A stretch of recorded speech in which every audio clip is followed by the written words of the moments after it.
l'AGN IgA. Maintenant, je ne peux traiter la glomérulonéphrite à IgA sans rendre hommage à une grande figure de la néphrologie qui a consacré sa vie à cette pathologie et qui nous a quittés le mois dernier. C'est le professeur François Berthoud. Donc, c'est l'ex-chef de service de Saint-Étienne, un professeur de néphrologie qui a commencé à exercer dans les années 60. C'est une grande figure de la néphrologie naissante qui a même été témoin des premiers balbutiements des traitements de suppléance. Et c'est un grand expert, comme j'ai dit, un clinicien hors norme, parce qu'en même temps, il a été à la fois le chercheur, le professeur, le clinicien et le patient. Il était lui-même atteint de néphropathie à IgA. Il est passé par toutes les phases de la maladie, la case dialyse, et a été transplanté 3 fois successives. En parlant de cette pathologie, comme il le faisait de façon digne, avec beaucoup de pudeur, il a dit une fois « La maladie, je suis allé la chercher sur son terrain propre. Il m'arrive de penser qu'avoir connu un tel adversaire a été une force plus qu'une malédiction. » Donc c'est une grande leçon de courage et de résilience, qu'il repose en paix. Alors, pourquoi parler de la néphropathie à IgA? Parce que c'est quand même la glomérulonéphrite la plus communément rencontrée dans le monde. Et ces taux de prévalence et d'incidence vont varier en fonction que l'on se réfère au registre de biopsie rénale ou au registre de dialyse, ou alors de la disponibilité des programmes de screening dans les différentes régions, sachant que les registres de biopsie rénale sous-estiment les chiffres réels, puisqu'ils dépendent des politiques qui sont adoptées en matière d'indication de la biopsie rénale dans certaines situations, notamment les hématuries microscopiques. C'est une pathologie qui connaît une disparité géo-ethnique avec un gradient est-ouest qui est prononcé. C'est une pathologie qui est plus fréquente en Chine et au Japon, beaucoup moins fréquente en Occident et en Afrique. Et ces dernières années ont connu la détermination, la découverte plutôt, de quelques loci de susceptibilité. Ce sont des loci qui codent pour les gènes de maintien de la barrière épithéliale intestinale et la réponse aux pathogènes muqueux. Alors il s'agirait d'une adaptation protective qui a été acquise au cours de l'évolution de l'espèce humaine comme protection à l'infection aux helminthes, parce qu'il s'est avéré que les zones à haute prévalence de néphropathie à IgA sont en fait des zones qui par le passé ont connu une forte infestation par les helminthes.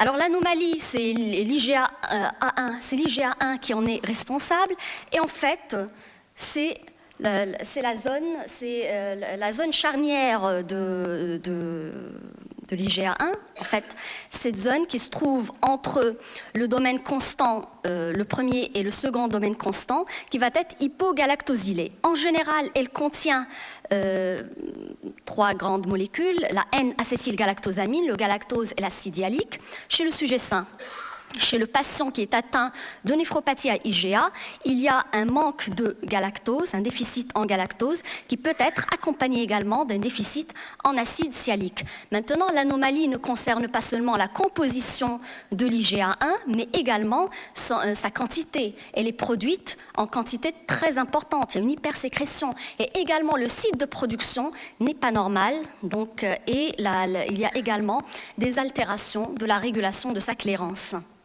Ainsi, chez un sujet qui est atteint de néphropathie à IgA, enfin, un sujet qui est prédisposé, donc qui a des loci de susceptibilité, le fait de croiser des antigènes muqueux va stimuler l'activation des lymphocytes T, puis les lymphocytes B qui vont migrer au niveau des nœuds lymphoïdes et connaître une expansion clonale. Par la suite, la production de cellules lymphoplasmocytaires qui, au lieu de retourner au niveau des muqueuses, vont être transférées vers la moelle osseuse où leur production va être décuplée et vont être produits en excès.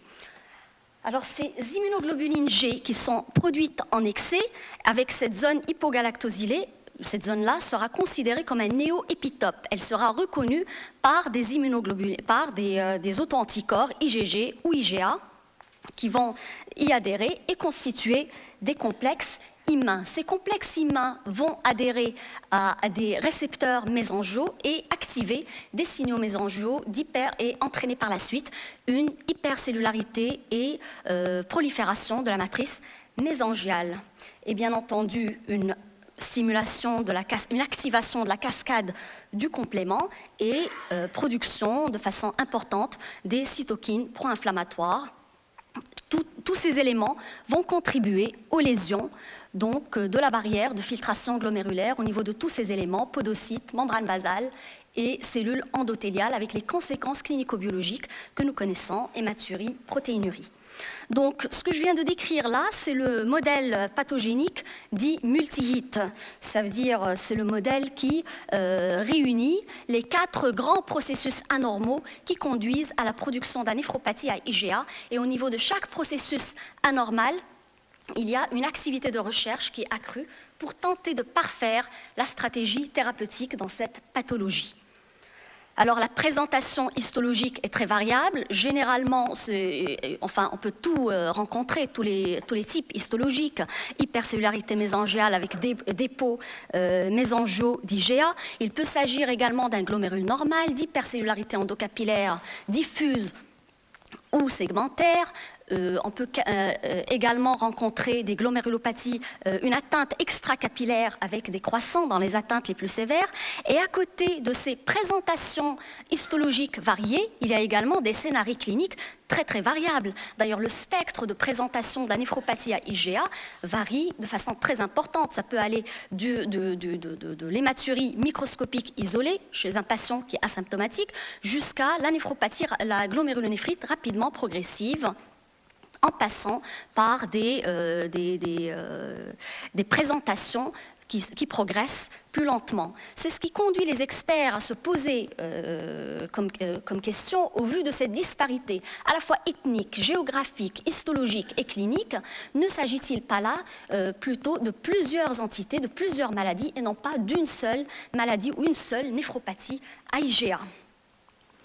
La classification d'Oxford a été réellement d'un grand apport puisque, contrairement aux précédentes, telle la classification de Haas ou de Lee, qui était très proche de la classification OMS dans le lupus basée sur la sévérité et la prolifération histologique, celle-ci, en revanche, elle a cherché à corréler la présentation histologique et le pronostic avec un score pronostic, le score MEST. MEST, c'est un acronyme, M pour hypercellularité mésangiale, E pour hypercellularité endocapillaire, S pour glomérulosclérose segmentaire et T pour la FIAT, atrophie tubulaire et fibrose interstitielle. Ce qui ressort et ce qui est reproductible dans la plupart des études, c'est que le critère M, c'est-à-dire l'hypercellularité mésangiale, la glomérulosclérose et l'atteinte et la FIAT, sont très corrélés au pronostic du patient, contrairement à l'hypercellularité endocapillaire qui n'a pas de signification qui est très claire, même si en théorie, l'évidence voudrait qu'elle soit corrélée à une atteinte sévère. Comment traitons nos patients ? Alors l'objectif thérapeutique des patients, c'est bien sûr de réduire la protéinurie et bien sûr éviter l'évolution vers le stade terminal. L'hématurie ne constitue pas la préoccupation majeure et n'est pas un objet thérapeutique en soi. Maintenant, il y a eu plusieurs stratégies thérapeutiques qui étaient développées lors des dernières décennies, plusieurs publications. Il faut bien commencer quelque part, donc j'ai choisi la date de 2012 pour parler du traitement. Je n'ai pas choisi cette date au hasard, c'est la date de publication des KDIGO, qui sont quand même, en matière de néphropathie à IgA du moins, les recommandations de pratiques cliniques qui sont evidence-based et qui sont assez répandues, même si moins de 20% de ces recommandations sont d'un niveau de preuve 1B. La plupart sont à des niveaux de preuve 2C, 2D, comme vous le savez tous. Et puis, il y a des collègues néphrologues qui n'y adhèrent pas. Il y a l'exemple, par exemple, des Japonais qui ont leurs propres recommandations à usage local. Et puis, comme la plupart de ces recommandations sont basées sur des avis d'experts, il y a des néphrologues qui, se considérant experts, n'y adhèrent pas de façon volontaire. Maintenant, nous allons voir ces différentes recommandations, voir la preuve qu'il y a derrière et essayer de voir ce qui a été fait de 2012 jusqu'à ce jour, parce que plusieurs essais cliniques ont été entamés, certains ont même donné des résultats, donc concernant les corticoïdes, les inhibiteurs de la calcineurin, le mycophénolate mofétyle, rituximab et autres. Donc nous verrons les études les plus marquantes au cours de ces 7 dernières années, une fois qu'on aura examiné de façon brève l'évidence qu'il y a eu pour les KDIGO. Alors d'abord la prise en charge commence bien sûr par s'assurer du diagnostic. Ça ne peut se faire que via la biopsie rénale, parce que le diagnostic est histologique. Éliminer les causes secondaires avant de retenir l'IGA primaire, donc primitive. Alors les causes secondaires, tout ce qui est causes digestives, hépatiques, virales, HIV notamment, néoplasiques, etc. Et puis avoir une idée du risque de progression chez notre patient en se basant sur la protéinurie, l'hypertension artérielle, le débit de filtration glomérulaire et les critères histologiques, comme on a vu dans la classification d'Oxford. Alors commençons par le traitement conservateur. Alors, et là, c'est là où il y a le niveau de preuve le plus élevé de ces recommandations, c'est qu'il est recommandé de prescrire un bloqueur du système rénine-angiotensine lorsque la protéinurie est supérieure à 1 g par jour. C'est une recommandation de niveau 1B. Lorsque la protéinurie est entre 0,5 et 1 g par jour, là, ils ne font que suggérer et le niveau de preuve va chuter à 2D. Alors, il y a eu beaucoup d'études qui ont appuyé, on va dire, qui ont sous-tendu cette recommandation. J'ai choisi l'une des plus marquantes, c'est celle qui a été publiée par Rosanna Copo dans le JISN en 2007, qui a montré clairement que l'IEC faisait nettement mieux que le placebo chez les patients qui avaient une protéinurie supérieure à 1 g par jour, entre 1 g et 3 g par jour, et un débit de filtration glomérulaire supérieur à 50 pour le critère primaire qui était le déclin de la fonction rénale. Après les KDIGO, 3 ans plus tard, il y a eu cette étude qui est particulièrement intéressante, c'est Stop IgN Trial. Alors cette étude-là, elle est intéressante à plusieurs points de vue. C'est un essai multicentrique randomisé, contrôlé, qui a inclus des patients à haut risque, des néphropathies IgA à haut risque, définis par une protéinurie supérieure à 3 g et un débit de filtration glomérulaire inférieur à 30. Alors, dans la première phase, il y a eu le traitement conservateur, c'est-à-dire bloqueur du système rénine pour tout le monde, et après 6 mois, c'est là où on a randomisé les patients pour continuer dans le traitement conservateur ou alors traitement conservateur associé à l'immunosuppression. Alors ce qui en a résulté, c'est que après 6 mois de traitement conservateur optimisé avec des bloqueurs du système rénine, 33% des patients n'étaient plus éligibles à être randomisés pour recevoir des immunosuppresseurs. Donc là, ça montre l'efficacité quand même d'un traitement conservateur bien conduit. Toujours est-il que cette étude n'a pas montré un grand bénéfice de l'ajout, de l'addition d'immunosuppresseurs chez ces patients-là qui sont à haut risque de néphropathie IgA. Pour ce qui est des corticoïdes, alors pour les corticoïdes, chez les patients qui ont un débit de filtration glomérulaire supérieur à 50 millilitres par minute et chez qui la protéinurie va persister au-delà d'1 g par jour, malgré un traitement conservateur bien conduit, alors chez ces patients-là, il est suggéré, avec un niveau de preuve 2C, de prescrire des corticoïdes pendant 6 mois.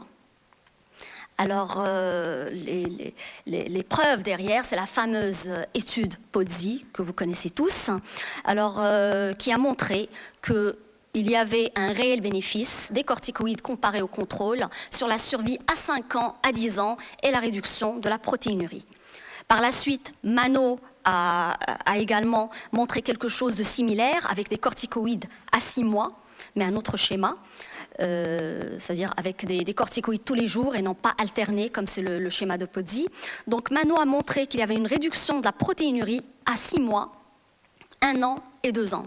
Et une cohorte chinoise a essayé également d'analyser l'effet des corticoïdes pendant 6 mois et a trouvé globalement des résultats similaires.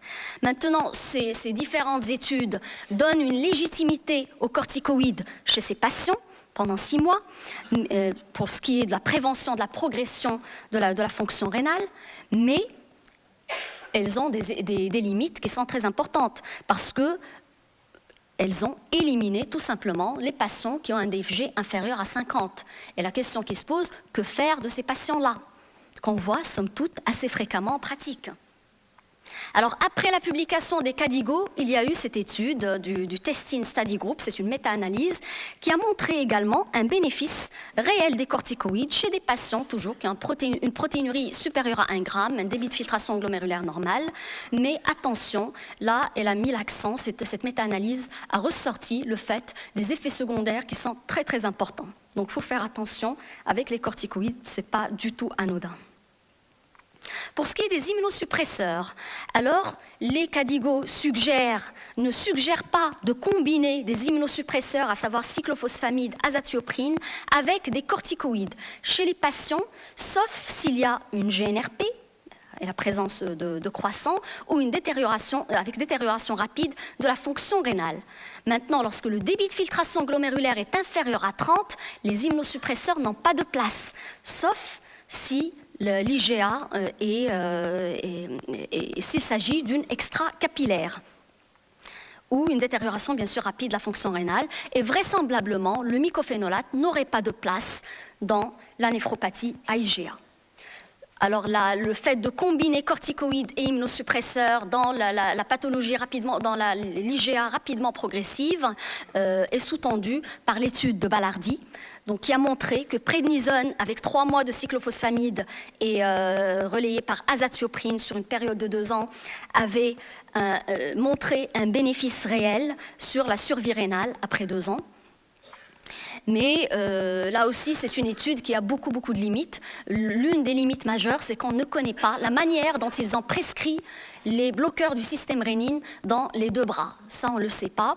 Et d'ailleurs, sur la méthodologie, ce n'est pas du tout clair ce que les patients ont reçu comme blocage du système rénine. Pour ce qui est du mycophénolate, on a vu que les KDIGO ne le suggéraient pas du tout. Là, lorsqu'on regarde un peu dans ce qui est publié, on trouve que quand même il y a une étude qui a montré que le mycophénolate pouvait apporter un bénéfice réel chez les patients à 6 ans en termes de prévention de l'évolution vers l'IRCT. Alors, il se trouve que cette étude est asiatique. C'est une étude réalisée à Hong Kong et c'est la seule qui a montré cela, alors que les autres études occidentales n'ont pas du tout montré de résultats similaires. Et ici se pose la question, est-ce que la disparité ethnique aurait un rôle à jouer dans la réponse thérapeutique et notamment la réponse au mycophénolate mofétyle? Pour ce qui est des inhibiteurs des calcinurines, alors les premières études étaient petites, décourageantes globalement. Là, lorsqu'on regarde, maintenant, il y a eu plus de 1156 publications, dont 7 essais contrôlés randomisés, qui sont de bonne qualité, dont 2 qui sont de très bonne qualité et qui seraient appropriés à inclure dans le cadre d'une méta-analyse. Donc, c'est ce qui a été fait. Donc là, cette méta-analyse qui a comparé, qui a en fait étudié l'apport des inhibiteurs des calcinurines associés avec une faible dose de corticoïdes, a montré qu'il pouvait y avoir un bénéfice en matière de réduction de la protéinurie et protection rénale. Mais les effets secondaires sont importants, là encore une fois, et il faut être vigilant par rapport à cela lors de cette prescription. Après, en 2017, la nouveauté majeure, on va dire, dans ces traitements, c'est qu'il y a eu un essai contrôlé randomisé pour le rituximab. Donc ça, c'est une première. Le rituximab dans un groupe de patients à haut risque de néphropathie à IgA. Alors, malheureusement, les résultats étaient assez décevants parce qu'il n'y avait pas eu d'apport significatif ni en matière de réduction de protéinurie ou protection rénale. Et là, on se dit que peut-être, ce que cette étude permet de dire, c'est que chez les patients qui sont à haut risque de néphropathie à IgA, peut-être que le rituximab n'est pas adapté. Maintenant, on ne sait pas ce qu'il en est chez les autres patients. Qu'en est-il de l'amygdalectomie ? Alors, les KDIGO ne la suggèrent pas, mais les Asiatiques en sont de grands fans. Les Asiatiques aiment beaucoup l'amygdalectomie et c'est vrai qu'il y a eu beaucoup d'études sur cela qui sont globalement, ils ont des conséquences qui sont inconsistantes. Et puis il y a eu tout récemment cette analyse méta-analyse faite de 19 études qui a comparé l'effet de l'amygdalectomie associé aux corticoïdes comparé aux corticoïdes seuls. Et là, elle a montré de façon claire qu'il y avait un bénéfice pour la rémission clinique et le ralentissement de la progression vers l'insuffisance rénale terminale. Maintenant, lorsqu'on revient voir les études, elles sont toutes asiatiques, hormis une étude de Fiali, une seule étude occidentale, d'ailleurs qui n'a pas montré de bénéfice. Mais toutes les autres études qui ont appuyé l'amygdalectomie sont des études, somme toute, asiatiques. Là aussi se pose la question de la disparité ethnique. Maintenant, il y a de nouveaux agents, il y a des perspectives pour l'avenir. Alors, il y a des essais cliniques très prometteurs qui sont en cours. Il y a celui du budesonide oral qui est en phase 2. Donc, c'est un agent qui cherche à moduler la production de l'IgA et qui, d'ores et déjà, il a montré une réduction dans la protéinurie. Il y a également le bortezomib qui est en train d'être testé, le fostamatinib également. Donc là, les prochaines années nous diront ce qu'il en est de ces études pour ces nouveaux produits. Un mot sur la récidive après la transplantation rénale, parce que si la transplantation est le traitement de choix en matière de néphropathie à IgA, il n'en demeure pas moins que le potentiel de récidive est très important dans cette pathologie. Il est de 13 à 50% à 5 ans après la transplantation. Heureusement que le greffon ne se perd pas dans l'immédiat, mais quelques années plus tard, avec un taux de perte du greffon à 1,3 jusqu'à 16%. Alors pour l'immunosuppression classique faite d'azatioprine et cyclosporine ne protège pas, ne prévient pas la récidive, alors que le mycophénolate pourrait diminuer ce risque. Il y a des facteurs de risque qui ont été dénombrés pour la récidive. Certains sont spécifiques aux receveurs, notamment l'âge jeune, le fait d'avoir eu une GNIGA agressive sur des reins natifs et le fait d'être assigné à recevoir un protocole sans corticoïdes comme immunosuppression. Et puis, il y a une chose qui est intéressante, c'est que, en fonction du donneur, plus on a une compatibilité avec le donneur, les donneurs intrafamiliaux, les donneurs vivants apparentés vont avoir, donc le greffon à partir de ces donneurs va avoir plus de risques de récidive de l'IgA, et aussi lorsque le greffon en soi contient des dépôts d'IgA qui sont indolents. Alors globalement, il s'agit là d'une pathologie ou d'un ensemble de pathologies complexes. On n'a pas tout compris. Ce que l'on sait maintenant, c'est que les bloqueurs du système rénine sont bien établis. Les corticoïdes ont un effet légitime lorsque le débit de filtration glomérulaire est supérieur à 50, avec une protéinose supérieure à 1 gramme, une fois qu'on a bien utilisé le blocage du système rénine de façon optimale. Les immunosuppresseurs peinent à trouver leur place dans cette pathologie et on a besoin de plus d'essais de grande qualité avec de plus grands échantillons pour établir leur rapport réel. Et puis, il y a ces agents prometteurs futurs.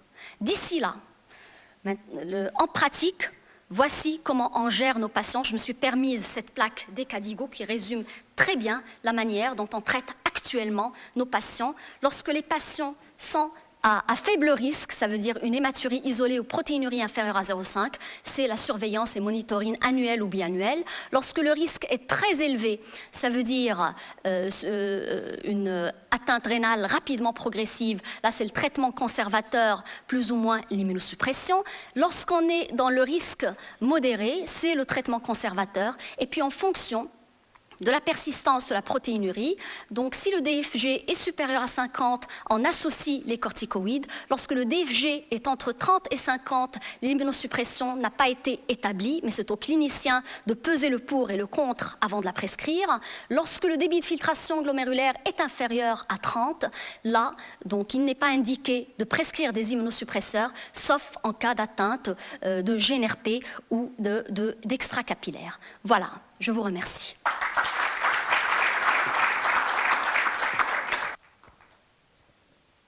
Merci Intissar pour cette très belle présentation qui met bien l'accent sur les différents moyens thérapeutiques de la néphropathie à IgA. Je laisse la parole à la salle, tu restes sur place, on aura encore besoin de toi quelques minutes pour quelques petites questions. Je vois qu'il y a déjà beaucoup de mains qui se lèvent, je donne la parole à professeur Behia. Vous étiez la première, après c'est Tariq Bouattar, après c'est monsieur Lisri, et bon, le chef de service. Allez, c'est Bouattar, madame Behia, te laisse la parole. Après c'est Lisri, comme vous êtes jeune aussi.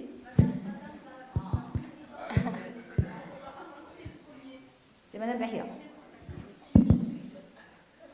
Donc, merci Intissar pour cette excellente présentation. Donc, j'ai une petite remarque et deux petites questions. Bon, au Japon et en Chine, déjà, c'est le dépistage qui se fait d'une façon large, ce qui explique un peu le côté épidémiologique. J'ai deux petites questions. Quel bloqueur du système rénine-angiotensine faut-il préférer? NIEC ou NARA2? S'il s'agit d'NIEC, quel type d'IEC? Deuxième question, pour les patients qui ont un DVG moins de 30.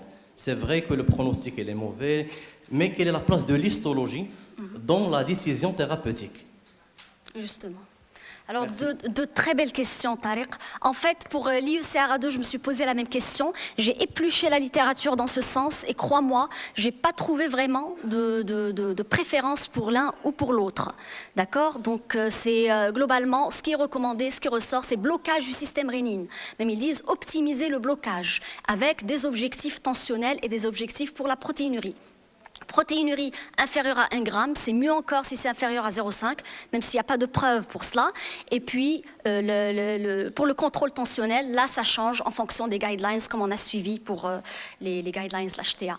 Pour ce qui est du débit de filtration inférieur à 30, donc c'est vrai qu'il n'est pas recommandé de mettre d'immunosuppresseurs, parce que ce qu'on craint derrière, c'est qu'on soit sur un rein qui est chronique. Maintenant, si l'histologie va bien entendu nous guider, s'il y a une atteinte extracapillaire qui est floride, qui est inflammatoire, là, bien entendu, la place des immunosuppresseurs est là. Voilà. Madame Behia.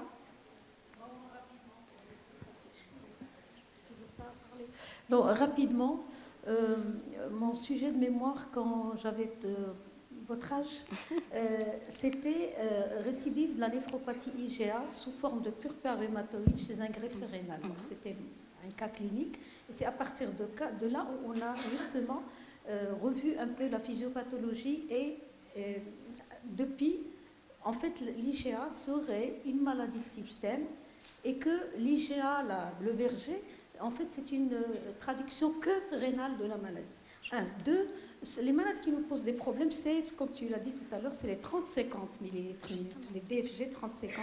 Et là, comme tu l'as dit, comme c'est mis dans le HTA, il faut absolument faire le traitement immunosuppresseur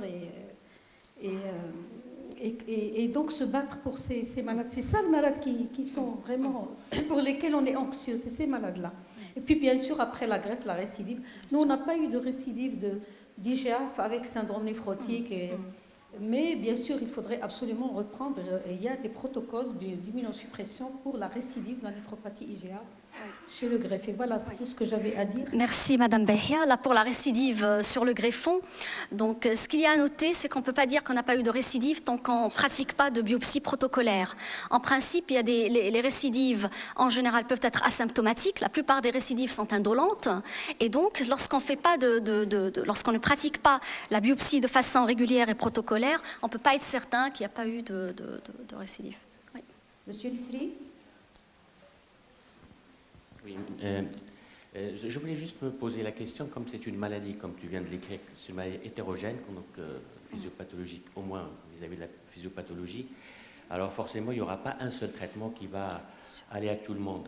Et donc, il y a récemment des marqueurs, comme j'ose pas dire ça en anglais devant toi, le DICOF 3, c'est le DKK3 qui a été dans les urines, donc quand on fait l'analyse des urines.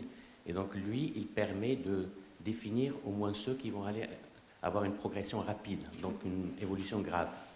Et donc, est-ce que c'est des marqueurs qui ne peuvent pas éventuellement être utilisés dans le choix du traitement, pour être beaucoup plus agressif, par exemple?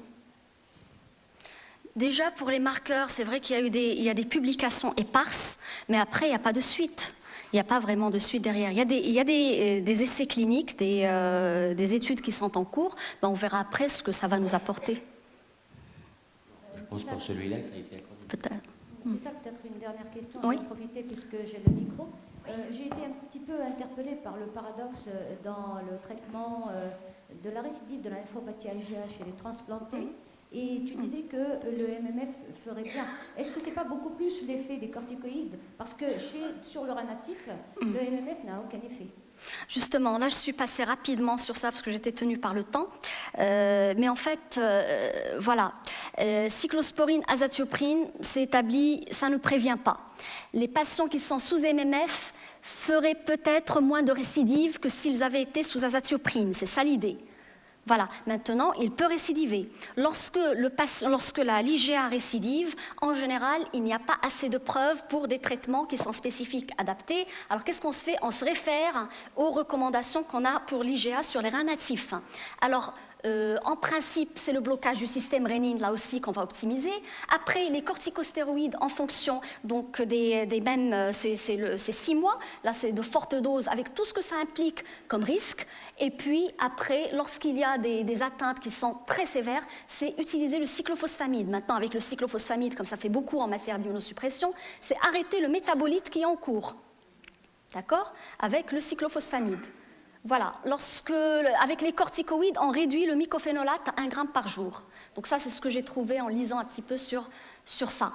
Après, ce n'est pas si simple que ça, et faire attention au CMV, bien sûr, monitorer la PCR,